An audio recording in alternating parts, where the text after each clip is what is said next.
આજે આપણે બનાવીશું પોહા। તેના માટે સૌથી પહેલાં એક કડાઈમાં 2 ચમચી તેલ લઈશું। તેલ ગરમ થાય એટલે તેમાં 1 ચમચી રાઈ અને જીરું નાખીશું। ત્યારબાદ 1 ચમચી હિંગ નાખીશું।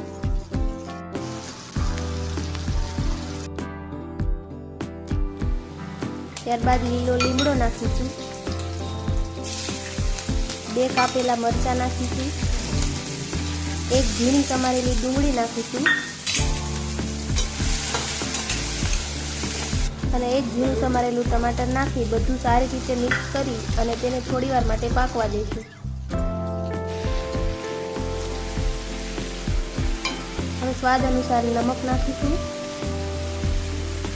અને 1 ચમચી હળદર નાખીશું।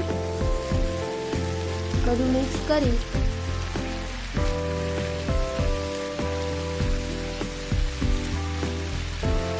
તેમાં 1 વાટકી શેકેલા સિંગદાણા નાખીશું।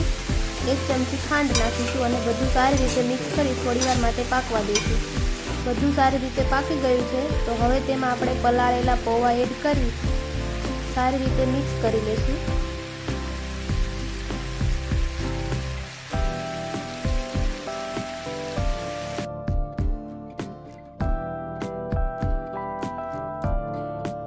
પૌવા સરસ એવા મિક્સ થઈ ગયા છે તો હવે તેમાં ઉપરથી 1 લીંબુ નાખીશું અને લીલા ધાણા એડ કરીશું।